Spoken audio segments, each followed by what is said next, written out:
یہ مختصر کہانی میرے پوتے تیمور نے، جس کی عمر 13 سال ہے، اپنے دوست زین علی کی والدہ کے بارے میں سنائی۔ زین علی کی والدہ نصرت بی بی اپنے بیٹے کی طرح تیمور کو بہت چاہتی اور پسند کرتی ہے۔ وہ نہایت پاک باز، خوبصورت، نیک دل اور نفیس خاتون ہے۔ جب نصرت بی بی کو بتایا گیا کہ وہ امید سے ہیں تو اسے، اس کے میاں اور سب گھر والوں کو بے انتہا خوشی ہوئی۔ اس خوشخبری پر سارے گھر میں مسرت کا اظہار کیا گیا۔ نصرت بی بی کے میکے سسرال والوں کی طرف سے پورا دھیان رکھا جاتا تھا کہ اس کے کھانے پینے، خوراک کا بڑا اہتمام کیا جاتا تھا۔ اسے کسی قسم کے کام کاج کرنے کی اجازت نہ تھی۔ عرصہ بعد اس خاندان میں اولاد کی آمد تھی۔ اسے چھٹا مہینہ تھا کہ اچانک اذیتوں اور مصائب میں جکڑی جا رہی تھی۔ ہر وقت چیخو پکار، شور شرابہ، اچھل کود، سارے گھر میں دوڑیں لگانا، اپنے ہاتھوں سے چہرے اور جسم کو زخمی کرنا۔ اسے کھانے پینے کا ہوش نہ تھا، کسی کو پہچان نہ رہی تھی۔ یہ کیفیت دن بدن بڑھتی جا رہی تھی۔ اس کے میاں اور گھر والے بہت پریشان تھے۔ ڈاکٹروں کو دکھایا گیا، وہ باقاعدگی سے توجگی سے علاج معالجہ کر رہے تھے، لیکن مرض کی تشخیص نہ ہو رہی تھی۔ نصرت دن بدن کمزور اور ہڈیوں کا ڈھانچہ بنتی جا رہی تھی۔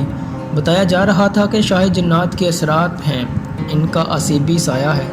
عاملوں سے رجوع کیا گیا، وہ اپنے مختلف طریقوں سے عملیات کے ذریعے عمل کر رہے تھے۔ پھل، تعویذ، گنڈے سب استعمال کیے جا رہے تھے، لیکن سب بے فائدہ۔ گھر کا ماحول نہایت دگرگوں حالت میں تھا۔ چھوٹے بڑے سب اہل خانہ اضطراب کی حالت میں تھے۔ کسی نے ان کو بتایا کہ شہر میں ایک عملیات کرنے والے شاہ صاحب ہیں، نہایت نیک سیرت، اعلیٰ تعلیم یافتہ، باشریعت، باعمل بزرگ، بعمر 80-85 سال ہیں۔ وہ خود بہت بڑے جاگیردار ہیں اور وہ فی سبیل اللہ دم درود کرتے ہیں۔ ان سے رجوع کیا گیا۔ نصرت بی بی کو نہایت بگڑی اور مخدوش حالت میں ان کے پاس لے جایا گیا۔ انہوں نے اس کی حالت زار دیکھی، سب سمجھ گئے۔ اتنا بتایا کہ ان پر جنات کا سایہ ہے، وہ نہایت خطرناک جن کے اثر میں ہیں۔ اگر اس جن کی شیطانی کارستانی سے جان چھڑائی جائے تو بی بی ٹھیک ہو سکتی ہیں۔ نصرت بی بی کو اس مصیبت سے چھٹکارا دلانے پر پوری توجہ دی گئی۔ دوران عملیات شاہ صاحب اپنی پونی، جو خود باعمل عاملہ تھیں، ہمیشہ اپنے ساتھ رکھتے تھے۔ چونکہ وہ ضعیف العمر تھے، جسمانی لحاظ سے لاغر تھے، دوران عملیات مریض ایسی حرکات کرتے ہیں کہ کسی کے قابو میں نہیں آتے، اس لیے ان کی پوتی اس سلسلے میں ان کی مددگار تھی۔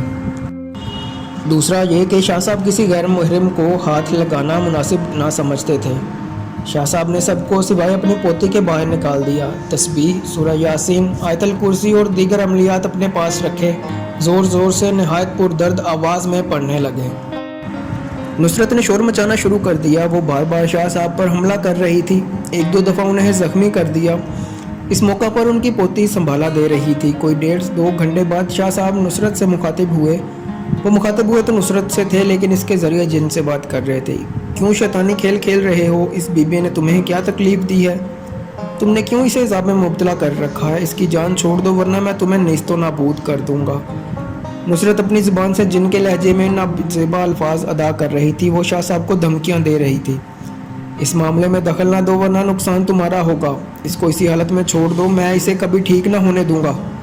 شاہ صاحب غصے کی حالت میں اسے دھمکا رہے تھے۔ لوہے کی لمبی سلاخ لے کر اسے بتایا کہ اس کے جسم اور روح کو پاش پاش کر دیں گے۔ ساتھ ہی شاہ صاحب اپنے عملیات جاری رکھے ہوئے تھے۔ آخر 2 گھنٹے کی پڑھائی اور باہمی چپکلش کے بعد جن نے اپنی شکست تسلیم کر لی۔ وہ مغلوب ہو چکا تھا۔ شاہ صاحب کے پڑھے گئے کلمات اور آیات کریمہ نے اس کی شیطانی حرکات کو قید اور جکڑ لیا تھا۔ شاہ صاحب کے استفسار پر جن نے بتایا کہ وہ کووندہ جن کا پوتا ہے۔ کووندہ جن، جس نے حضرت نوح علیہ السلام کی کشتی کو دوران طوفان اپنے پاؤں کے انگوٹھے سے روک رکھا تھا۔ بحکم باری تعالیٰ حضرت نوح علیہ السلام نے اس کو ٹھکانے لگایا تھا۔ نصرت ایک رات اپنے گھر سے باہر کھیتوں کی طرف نکلی۔ ایک بوڑ کے درخت کے نیچے سے گزرتے ہوئے اس کے کھیلتے بچوں کو اپنے پاؤں تلے روندا تھا اور زخمی کر دیا تھا۔ ہم نے ٹھان لیا کہ اسے ہمیشہ عذاب و مصیبت میں گرفتار رکھیں گے۔ شاہ صاحب کے عمل سے ہم بے بس ہیں، توبہ کرتے ہیں، اس بی بی کی جان چھوڑتے ہیں۔ بس اتنا خیال کریں کہ 10 دن تک مسلسل تازہ بکری کی کلیجی کھاتی رہے اور پھر ان درختوں کی طرف رجوع نہ کرے۔ یہ کہتے ہوئے جن نے اس کی جان چھوڑ دی اور بتدریج اس کے قبضے سے آزاد ہوتی گئی۔ 2-3 دن بعد وہ بالکل تندرست ہو گئی اور اپنی پرانی گھریلو زندگی کی طرف لوٹ گئی۔ 4 ماہ بعد اس نے خوبصورت بیٹے کو جنم دیا۔ آج وہ بیٹا زین علی ہے، جو تیمور کا مخلص دوست ہے۔ آیت الکرسی، سورہ یاسین اور نیک پاک کلام کا حصار انہیں بچا گیا۔ شاہ صاحب کا شکریہ ادا کیا. انہوں نے یہ سب فی سبیل اللہ اور خدمت خلق کے جذبے کے ملحوظ خاطر کیا، بلکہ یہ پیشکش کی کہ نصرت کے لیے 10 روز تک ان کے گھر سے کلیجی بھیجی جائے گی. ایک بات کی وضاحت ضروری ہے کہ آج کی سائنس اور ڈاکٹر جنات کو تسلیم نہیں کرتے، حالانکہ قرآن پاک میں بارہا بتایا گیا ہے کہ پناہ مانگتا ہوں جنوں انسان کے شر سے جس پر ایمان لانا واجب ہے.